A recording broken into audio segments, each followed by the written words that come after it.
Friends, ఏదైనా ఒక state కానీ ఒక కంట్రీ కానీ డెవలప్ అయ్యింది, ఏదో బాగా డెవలప్ అయ్యింది అని చెప్పడానికి మనకు కొన్ని పారామీటర్స్ ఉన్నాయి. వాటిలో మెయిన్ పారామీటర్స్ ఏంటంటే ఫస్ట్ ఎడ్యుకేషను, 2 హెల్త్, 3 వచ్చేసి రోడ్స్, 4 వచ్చేసి ఇన్ఫ్రా అంటే డ్రింకింగ్ వాటర్ కానీ, డ్రైనేజ్ సిస్టమ్స్ కానీ, ఎలక్ట్రిసిటీ అవైలబిలిటీ. 4 పారామీటర్స్ని బేస్ చేసుకొని ఏదైనా ఒక స్టేట్ కానీ ఏదైనా కంట్రీ కానీ బాగా డెవలప్ అయిందా లేదని చెప్పొచ్చు. అయితే ఇప్పుడు నేను ఎందుకు ఈ విషయం చెప్తున్నానంటే, మనందరూ తెలుసు ఇంతకుముందున్న ఆంధ్రప్రదేశ్ గవర్నమెంట్ 2019 నుంచి 2020 వరకు వైఎస్ఆర్సీపీ గవర్నమెంట్ ఉంది. ఆ గవర్నమెంట్లో ఆంధ్రప్రదేశ్లో ఎవరు కాదన్నా ఎవరన్నా సరే కొన్ని రీఫార్మ్స్ తీసుకొచ్చారు. బేసికల్గా ఎడ్యుకేషన్ సెక్టార్లో అలాగే హెల్త్ సెక్టార్లో వాళ్ళు చాలా రీఫార్మ్స్ వరకు ట్రై చేశారు. 19 నుంచి 2024 మధ్యలో వైఎస్ఆర్సీపీ గవర్నమెంట్ దాదాపు 17 మెడికల్ కాలేజెస్ని వాళ్ళు ఓపెన్ చేశారు. అందులో 5 మెడికల్ కాలేజెస్ కంప్లీట్ చేసి కన్స్ట్రక్షన్ అంతా కంప్లీట్ చేసి ఈవెన్ అడ్మిషన్స్ కూడా స్టార్ట్ చేశారు.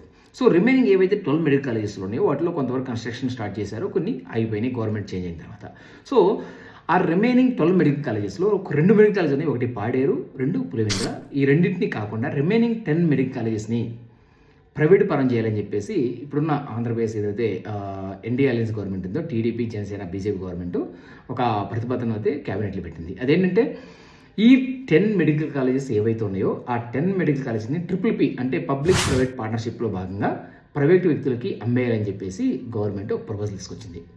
అంటే నేను ఇందా చెప్పాను, అంటే నాకు తెలిసి హెల్త్ అలాగే ఎడ్యుకేషన్ అనేది 2 primary fundamental rights for every citizen who is living in this state or country.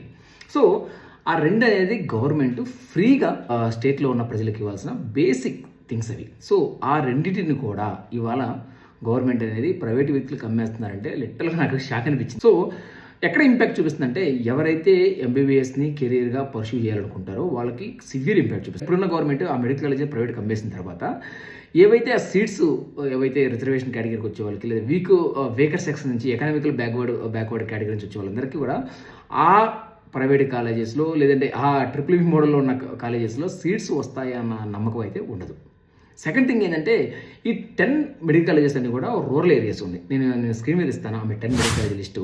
ఇవన్నీ రూరల్ ఏరియాస్ ఉన్నాయి. ఎందుకంటే వీటి వల్ల ఎవరికి బెనిఫిట్ జరిగిందంటే ఆ రూరల్ ఏరియాస్లో ఎవరైతే పీపుల్స్ ఉన్నారో, ఎవరైతే పబ్లిక్ ఉందో ఆ పబ్లిక్ అనేది చాలా ఎఫోర్డబిలిటీ యాక్సెస్ ఉంటుంది గవర్నమెంట్ దగ్గర ఉంటే.